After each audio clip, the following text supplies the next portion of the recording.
Okay, let's continue with the next perspective, which is the cognitive perspective, cognitivism. Cognitivism, as a perspective on learning, arose around the age of 1960. That was the year in which the Journal of Cognitive Psychology was published for the first time, and also the year in which the book by Miller, Galanter, and Pribram, Plans and the Structure of Behavior, was issued. Why is this year important? Well, there are two reasons. First of all, you should understand that cognitivism is a reaction on behaviorism, is a next step, let's say, in our way how to consider learning and instruction. That does not imply that behaviorism isn't relevant anymore. It is a relevant theoretical perspective, so we should keep it in and use it as a very important way to study and to understand learning. But in 1960, a new perspective was born, so to speak, the cognitive shift it was called, and researchers, educational psychologists, learning psychologists tended to think that you could say more about learning than just that learning is a reaction on a particular stimulus in the environment. So here, again, the interest in the structure of the mind and the structure of memory and the structure of behavior was born. So therefore the title of the book by Miller, Galanter, and Pribram, Plans and the Structure of Behavior, is important because a new interest was born into how people organize their knowledge and how this organization influences the way they learn. Okay. And the second reason why 1960 is an important year is that that year also marks, or let's say can be placed into a development of the domain of computer science. Computers became more and more powerful, and for instance, the domain of computer chess was developed, which also showed that, let's say, machines can be trained to act and think, if you wish, like human beings. So these machines, these computers, might also be considered as a model of the way in which humans act and think and solve problems, etc. So the computer as a model for the human information processing system was acknowledged in those years, in particular in the year 1960. Okay, so we move on to a definition, and then we will discuss one particular example, in fact a statement by one influential educational psychologist, David Alzubel, and then we will focus on a particular issue, metacognition, which can be understood very well from the perspective of cognitivism. Okay, first of all, the definition. Now, as you can see here, this definition definitely resembles the way computers operate. Learning is information processing. Learning leads to relatively permanent changes in observable behavior or potential behavior. This distinction is important. Again, it points towards the new attention to processes internal in the human mind. External, let's say, outcomes are of course visible in education. Students start to learn the tables of multiplication, and they can easily answer the question 5 times 4 is. Well, that's a definite external outcome. Observable behavior. But you can also think of changes in potential behavior. Tolman was a famous psychologist who studied the behavior of rats in a maze in which they were put in the center and had to find their way out to find the exit of the maze. And that took them a while. So they explored all kinds of corridors, and then eventually they found, the exit. Okay, you can do that again and again. So you can put the rat again in the maze, and it immediately will start to explore again and try to find the exit, etc. So that you can do in several trials. Now, imagine that you offer a reward at the exit door. So the rat receives a particular reward, and will easily find the exit on the next trial. So you can see a very, let's say, very common learning curve in which the time to find the exit is reduced on the next trial. The rat learns to find the exit quickly in order to find the reward there, of course. Now, if you compare two groups of rats, one group being rewarded and the other group not being rewarded, you will see a definite difference in behavior. So the group of rats which is being rewarded again and again on the consecutive trials will start to find the exit quicker and quicker. So you get this learning curve. Yeah? For the group which is not being rewarded, you will not find such a learning curve. These rats are just exploring and exploring, and there is no clear, let's say, reduction in time to find the exit. Well, that makes sense, I guess. But whenever you, let's say we do that for 8 trials on a row, and then on the 9th trial, you give the group of rats not being rewarded also the reward which the other group already received 8 times before.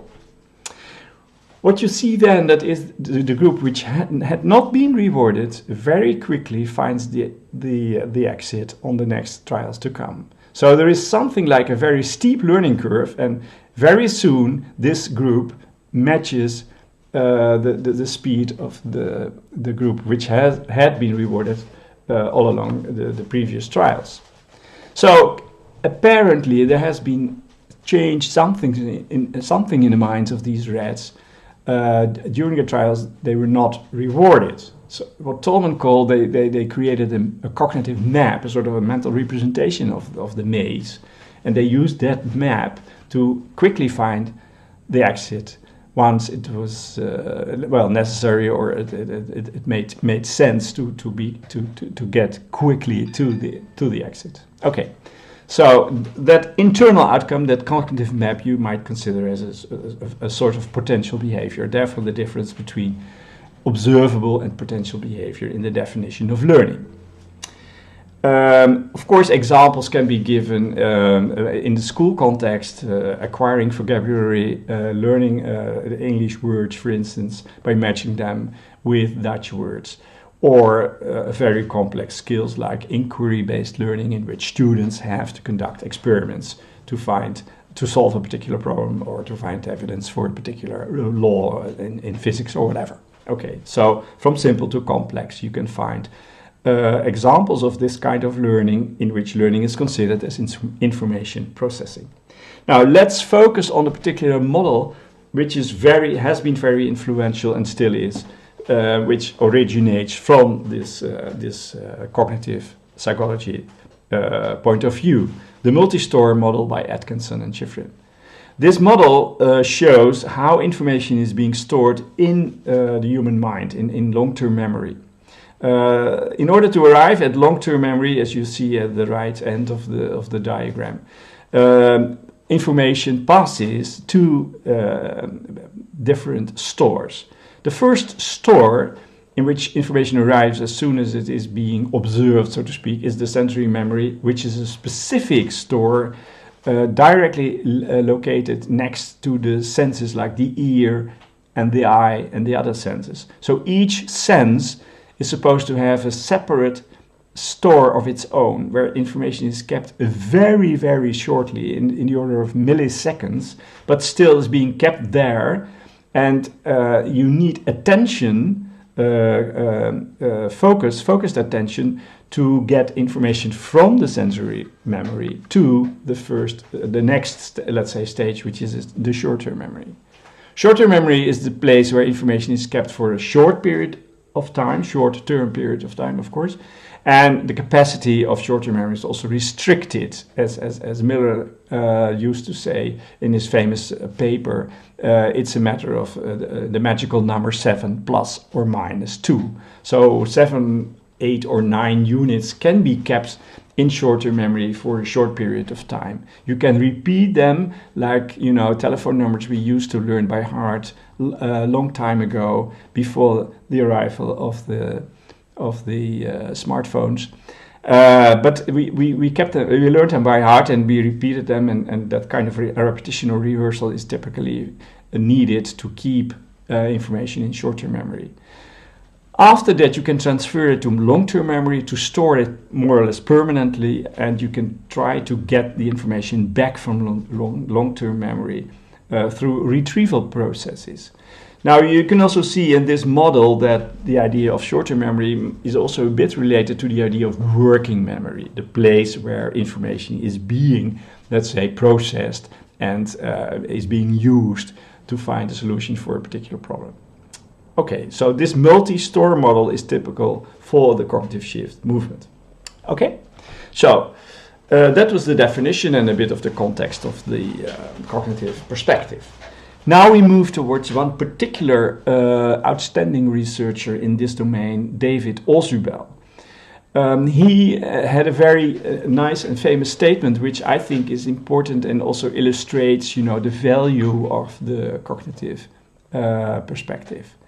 If I had to reduce all of educational psychology to just one principle, I would say this: the most important single factor influencing learning is what the learner already knows. Ascertain this and teach him accordingly. What this statement says is that what the learner already has in his or her mind is the basis upon which new knowledge can be built. So new knowledge and new skills are always built upon existing knowledge and skills, the declarative and procedural knowledge. And when that happens, when it is organized in that way, the new knowledge will also be effective and useful. When new knowledge is just, dumped into long-term memory without relationships to existing knowledge, then it becomes, as people call it, inert knowledge. So it is there somewhere in the head, but you can do nothing with it. You cannot even find it when you try to retrieve that particular piece of knowledge. So knowledge has to be related, new knowledge has to be related to existing knowledge in a network kind of idea. And that is also very characteristic of the cognitive approach, that you consider the human memory as a structure as a network of nodes in which all kinds of concepts and also skills are related. Okay, so therefore this particular example of the cognitive approach. Then we would like to focus on a particular concept which has been developed a little bit later, or let's say it was developed out of the ideas of John Flavel, who was an American researcher who translated and tried to understand the work of the Swiss psychologist Jean Piaget, who studied, the cognitive development of children. And Flavel brought those ideas to the United States and developed his idea of metacognition. Metacognition is something like thinking about thinking. That's the basic, let's say, definition. So you can think about the way you think, or the way you learn, or the way you develop skills. And that particular thinking leads you to an awareness of how you operate when carrying out cognitive tasks. And that awareness is a part of what we call metacognition. But you can also use that awareness to regulate, to monitor and to control these cognitive activities. And that's also the more, let's say, procedural part of metacognition, which we consider as part of metacognition. So we both consider declarative knowledge and procedural knowledge or regulation of cognitive activities and learning process as part of metacognition. Learning and knowing about learning and knowing. Okay? The model by Nelson and Narens gives a very good, let's say, concrete illustration of what we consider as metacognition. What you see here is that there is an object level, so the level at which we act and learn and do and perform all kinds of cognitive tasks, where we are active. And there is a sort of, supervising meta level, which controls our behavior, but also monitors our behavior, the progress of our behavior, and stores that particular information about our behavior, our cognitive behavior, in a model which more or less represents the progress we make during the execution of cognitive tasks. So there is an executive level and there is a controlling level which more or less looks after the whole process and tries to bring it to a good end. Now the meta level or the controlling level, that's what we call metacognition. Okay? So we can always make these distinctions, and they are very helpful also when we try to teach learners how to study tasks, how to perform study tasks, how to improve their effectiveness while studying, etc., etc. To make them aware of the way they act, perhaps the way they act efficiently or not so efficiently. Yeah? Okay, metacognition. Now, the concept of reflection is closely related to metacognition, but not only reflection. We see here various types of metacognitive knowledge and skills. I, in fact, already mentioned that. So knowledge about cognitive processes, about the way you study a chapter in a book, or knowledge about the way you develop ideas for an essay and actually put them into the essay eventually. But it is also a matter of skills and strategies, the procedural part, in orienting, in planning, and in evaluating. So both unconsciously and consciously. So consciously is what we call the let's say the goal-directed planning of cognitive tasks, like writing an essay.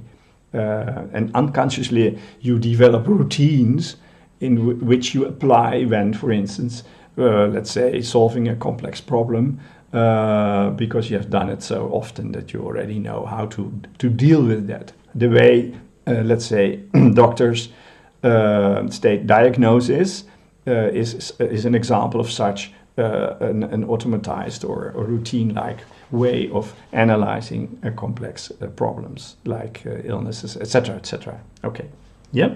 Now, the last thing I would like to discuss is the issue of reflecting. That has been in the Netherlands a very important concept in education, and it has also been studied by Fred Korthagen, a very influential colleague. And you may already have been acquainted with Korthagen's so-called spiral model of reflection. I just took this from a particular website. You can see the reference. And in this model, you can see we start with acting, gathering experience, doing things. And then after you've done that, after you've completed a particular cognitive task, you start to look back, to reflect on it, to look back on the task. What did I do? And you become aware, next step, of the essential aspects of task execution. And then you start to think about the execution of the task, and you start to think about alternatives, which you could have, other paths you could have taken, other approaches you could have taken, and you are selecting one of these alternatives and are starting to try these alternatives and see whether that leads to a better execution of the particular task. Well, that is a reflection cycle or a spiral model, as Korthagen labels it, because there is a continuous interaction between acting and reflecting. Yeah, so that is a very nice way to put to put into words, into a model, the way we reflect.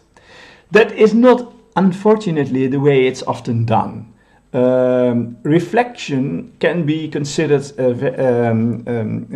differently from various, let's say, educational contexts.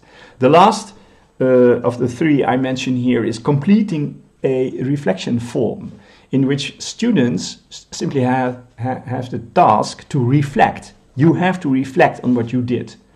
And students usually do not complete such a task in a very, let's say, intelligent way. They do not start to consider alternatives for the way they had completed the task, but they simply start to write something which is like reflection, but not necessarily is a real reflection. And that makes the word reflection a bit, of a problem in, for instance, higher education. Fred Korthagen, he explained when he retired in his farewell lecture that there is a particular Facebook page which has been called by students, "I hate the reflection cycle of Fred Korthagen." So students are becoming very bored by this task to reflect and to think about their acting because of what? Perhaps because that's my idea, and that's the second explanation here. Thinking about acting is, of course, the first one is, of course, let's say, a very proper definition, but it does not say much about how this thinking goes along. My idea is that you cannot start to reflect on alternative solutions, for instance, like it is in the reflection cycle, before you are aware of something which is not functioning in a proper way, an unexpected event. There's something which does not is in accordance with what you expected to happen. And then you start to think about why should this have happened, and what is the cause of this problem which gradually arose, and perhaps I can find an explanation and try an alternative way to carry out a particular task. So there should be something like a problem, something like a hesitation, something which bothers you, and then you can start to think about a way to solve that particular problem. And that is what reflection should be. So reflection should be problem-based, I think. And otherwise it becomes a routine, or a boring routine, basically, without real content. Okay, so this is all about the cognitive model, cognitivism, and you can of course understand that it is a richer approach to learning and instruction than the behaviorist approach is. The behaviorists try to reduce everything, to stimuli and responses. Also in a very, let's say, dedicated way, because they would like to, as Watson was saying, would like to connect with natural science. Now, in this next step, let's say, in our thinking about learning, is that we broaden our scope and we take more aspects into account, like the structure of behavior, like planning, like reflection, like problem solving in a broader sense. And that is what cognitivism contributed to our understanding of learning and instruction. Okay, thank you.